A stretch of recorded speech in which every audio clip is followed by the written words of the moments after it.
அண்ணன் சீமான் அவர்கள் சொல்றாங்க தகப்பா அப்படின்னு. தகப்பா அண்ணன் சீமான் அவர்களே பிப்ரவரி 14, 1998 உங்களுக்கு தெரியாது, பாஷா மைசூர்ல போய் வெடிமருந்தை வாங்கிட்டு வர்றாரு. மைசூர்ல, கோயம்புத்தூர்ல வெடிச்சது, மைசூர்ல இருந்து வந்தது. 50 பேர் சாவறாங்க. 250க்கு மேற்பட்டவர்களுக்கு படுகாயம். 50 பேர்ல அப்பா இல்லாத பிறந்தாங்களா? 50 பேருக்கு அப்பா இல்ல இல்லைங்களா? 50 பேருக்கு அப்பா இல்ல, இவருக்கு மட்டும்தான் அப்பா. அந்த 250 பேர் யாரு வந்து படுகாயம் அடைந்து கண் இல்ல, காது இல்ல, கால் இல்ல, வாய் இல்ல, பேச முடியாது. இன்னும் ஸ்பைனல்ல வந்து அந்த பார்லஸ் அந்த இது இருக்கு, ஷார்ப்னல் சொல்லுவாங்க. அவங்களுக்கெல்லாம் ஆணி, அவங்களுக்கெல்லாம் ஸ்பைனல் கார்டு இல்ல, தண்டுவடத்துல. பாஷா அவங்க உங்களுக்கு அப்பா. ஓட்டு பிச்சை எடுப்பது எப்படி என்று உங்களிடம் கற்றுக்கொள்ள வேண்டும். ஓட்டு பிச்சை நாங்களாவது பிச்சை எடுக்கிறோம், நீங்க பிச்சை பிச்சை எடுக்கிறீங்க. ஒரு கேள்விதானே, வெளிப்படையா பேசுவோம். எனக்கு இஸ்லாமிய மக்கள் ஓட்டு போட்டிருக்காங்கன்னு நீங்க நினைக்கிறீங்களா? அல்லாவுக்கு பொதுவா நான் பேசுறேன்னு வச்சுக்கிறீங்களா? போடல. ஆனால் தொடக்கத்துல இருந்து நான் ஒரு உறவுக்கார பிள்ளையா அந்த அவங்க சொந்த மகனா நின்று சண்டை செய்யறது அவங்களுக்காக நான் தான். ஏன்னா எனக்கு வந்து எங்க தாத்தா காகிதம் இல்லத்தும் எங்க அண்ணன் பழனிபாவம் தான் என் முன்னத்தி ஏறு. இப்போ அந்த இடத்துல வந்து நான் ஓட்டுக்காக நிக்கிறதா இருந்தா இதையெல்லாம் யோசிக்க மாட்டேன். நான் நாட்டுக்காக நிக்கிறதுனால நீ போடு, போடாம போ, என் பிறவி கடமை நான் செய்வேன்னு செய்கிறேன். அப்படி சண்டை போடும்போது நீங்க வந்து ஓட்டு பிச்சை எடுக்கிறதுனா, தம்பி அண்ணாமலை கிட்ட நான் அன்பா கேட்கிறேன், இஸ்லாமியர்களை எதிர்ப்பதை தவிர உங்க ஆள் மனதுல நீங்க கை வச்சு பேசுங்க. உங்க கட்சிக்கு, அதாவது RSS இயக்கத்துக்கு இஸ்லாமிய மக்களை எதிர்ப்பதை தவிர ஒரு கொள்கை கோட்பாடு இருக்குன்னு நீங்க சொல்லுங்க.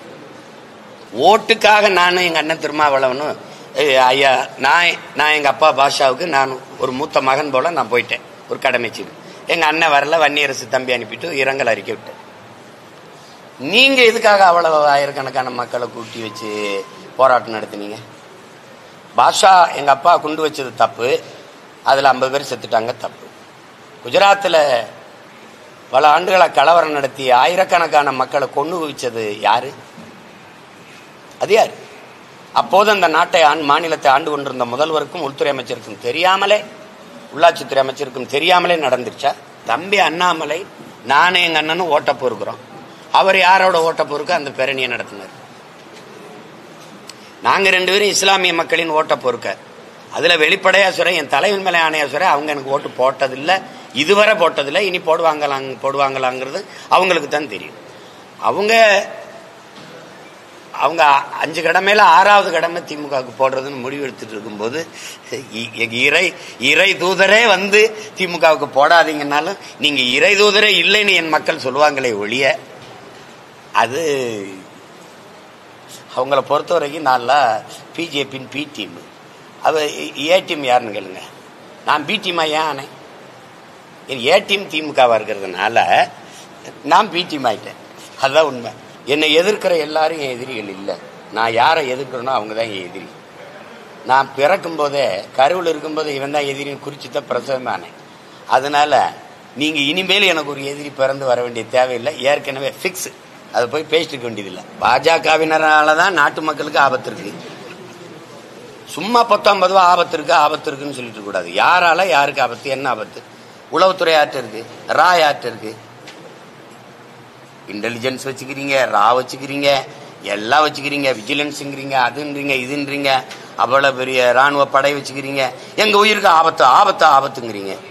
ஏன் நாட்டாளுற பெருமக்கள் உங்களுக்கே ஆபத்துனா சாதாரண எங்களுக்கு என்ன என்ன என்ன நிலைமை? சும்மா வாய்க்கு வந்ததை பேசிட்டு கூடாது தங்கச்சி. ஆபத்துனா யாரால ஆபத்து, எதனால ஆபத்து? ஆபத்துனா ஏன் நடவடிக்கை எடுக்கல?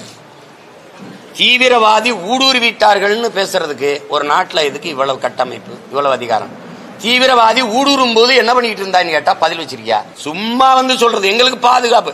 நாட்டின் பிரதமரே எனக்கு இப்ப உயிருக்கு ஆபத்துங்கிறாரு. அப்ப அவருக்கு கீழே வாழ்ற குடிமக்கள் எங்க உயிருக்கு என்ன பாதுகாப்பு இருக்கும்? சும்மா ஏதாவது பழி போடுறது. யாரால ஆபத்துன்னு சொல்றதுன்னா இஸ்லாமியர்களால ஆபத்து. இஸ்லாமியர்களுக்கு வேலையே தினம் கொண்டுகிட்டே வர்றதுன்னா உங்களுக்கு ஒரு கோட்பாடு இருக்கா? பிஜேபி RSSக்கு ஒரு கோட்பாடு இருக்கா? எதுலயாவது உறுதியா இருக்கீங்களா? நாட்டில் அதிகப்படியா ஏற்றுமதி செய்யற கறி எது தங்கச்சி? மாட்டுக்கறி. பீஃப் எக்ஸ்போர்ட் ஹே, இந்துஸ்தான் நம்பர் 1 ஹே. நான் சொல்லும் போது சிரிச்சிங்க, அவரே சொல்லிட்டாரு. அதிகப்படியா அந்நிய செலாவணியை ஈட்டுகிற, வருவாயை ஈட்டுகிற தருகிற ஒரு இது மாட்டுக்கறி ஏற்றுமதி தான். இந்த மாட்டுக்கறியை ஏற்றுமதி செய்யப்படுகிற நாடுகள் எது? யாராவது சொல்லுங்க. அவ்வளவும் இஸ்லாமிய கிறிஸ்தவ நாடுகள். மறுக்கிறீங்களா ஏற்கிறீங்களா? அப்ப இஸ்லாமியனுக்கு கறி அனுப்பி விடுவ, ஊட்டி விடுவ, கிறிஸ்தவனுக்கு கறி அனுப்பி விடுவ, அவன் கொடுக்கிற காசை வச்சு இது பண்ணுவ. அதே கறியை உள்ளவன் சாப்பிட்டா கொண்டு விடுவ. இது ஒரு சட்டம். நான் மாட்டுக்கறி சாப்பிட்றத விட்டுறேன், என் உணவை உறுதி செய். அப்புறம் நான் எதை சாப்பிடணுங்கிறத முடிவு செய். அதானே ஆட்சியாளனுடைய கடமை. நீ பட்னி போட்டுற, நான் நண்டை திங்கிறேன், நத்தையை திங்கிறேன், எலிய கூட தின்னு, பூனையை கூட தின்னு போறேன், உனக்கு என்ன?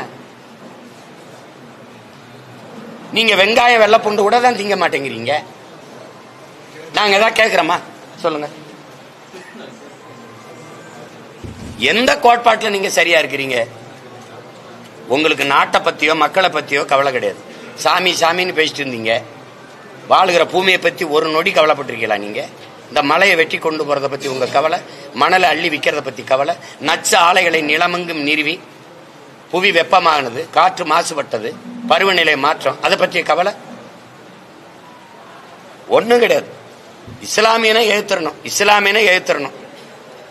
என்னமோ பாபர் எல்லாரையும் விட்டுட்டு போன மாதிரி. இங்க இருக்கிற இஸ்லாமிய யாரு? யார் இஸ்லாமிய?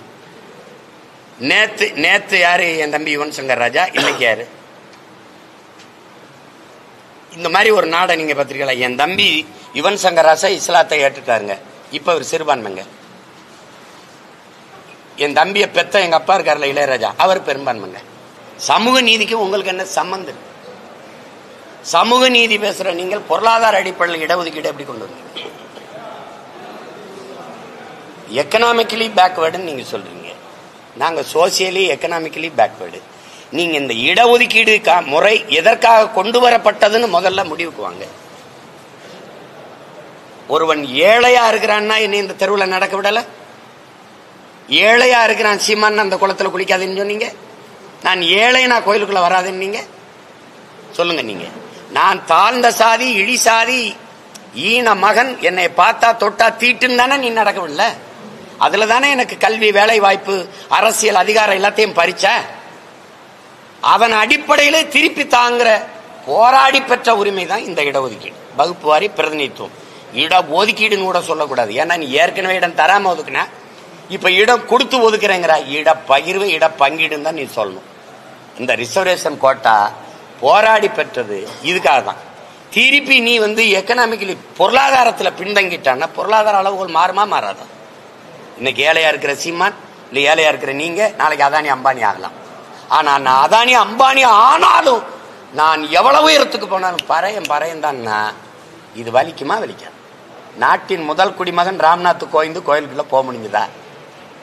எங்க அப்பாவே சான்று. ஆக பெரிய இசை மேதைலாம் சொல்லக்கூடாது. இசை இறைவன், இசை அவதாரம். அவருக்கு நீங்க நாடாளுமன்ற ஒரு ராஜ்யசபா உறுப்பினர், மாநிலங்களவை உறுப்பினராக கொடுக்கும்போது PT உஷாவுக்கு, அப்பா இளையராஜாவுக்கு, இன்னொருத்தருக்கு யாருக்கோ கொடுத்துட்டு இந்த விளையாட்டு வீராங்கனைக்கு ஒன்று கொடுத்துருக்கோம். அப்பாவை கொடுக்கும்போது அவங்க என்ன பண்ணுறாங்க, தலித்து ஒருவருக்கு கொடுத்துருக்கோன்ற இருக்கு. செய்தியில் வேணா நீங்க பார்க்கலாம். எங்க அப்பாவுக்கு தகுதி பார்த்து கொடுத்தியா, தலித்தும் கொடுத்தியா? அப்ப இவ்வளவு உயரத்துக்கு போய் தொட்ட ஒரு மகனுக்கே நீ சாதிய மேல அந்த இழிவை நீ போக முடியல, நீ எடுக்க மாட்டிய. அப்புறம் நீ சமூக நீதி எப்படி பேசுற? நீ என்ன, உனக்கு சமூக நீதி இருக்கு? சமகால நீதி கூட கிடையாது. சாதி வாரி கணக்கெடுப்பு எடுக்குமா பிஜேபி? எடுக்க சொல்லுவாரா என் தம்பி அண்ணாமலை? எடுக்க சொல்லுவாரா? சொல்லுங்க. எடுக்குமா? காங்கிரஸ்ல சகோதரர் ராகுல் காந்தி இப்ப பேசுறா அப்படி. ஏன்னா நேத்தான் கட்சி ஆரம்பிச்சு இப்பதான் எதிர்கட்சியா வந்திருக்க மாதிரி பேசுற. எடுக்க மாட்டார்கள். பெரியார் பேரை சொன்னவர்களே எடுக்கலையே. இங்க எதுக்கு? இவங்களுக்கு என்ன சமூக நீதி இருக்குது? தம்பி, ஒரு கோட்பாடு தான். எண்ணி கொடு, எடுத்து கொடுக்காத. அள்ளி கொடுக்காத, அளந்து கொடு. இதான கோட்பாடு. நீ கொடுக்கறதுக்கு நீ யார்? முதல்ல 10 பேர் இருக்க வீட்டுக்கு 10 பேர் சாப்பாடு அனுப்பு. அங்க 100 பேர் சாப்பாடு அனுப்பாத. 100 பேர் இருக்கிற இடத்துக்கு 100 பேர் சாப்பாடு அனுப்பு. 10 பேர் சாப்பாடு அனுப்பாத. இதுதான் நீதி. மாறி அனுப்புனா அநீதி. அதான் இங்க நடக்கிற சண்டை. அது தெரியாம நீங்க சமூக நீதிக்கு நாங்க என்னைக்கு எதிர்த்தோம்னா நீங்க என்னைக்கு ஆதரிச்சிருக்கீங்க சொல்லுங்க.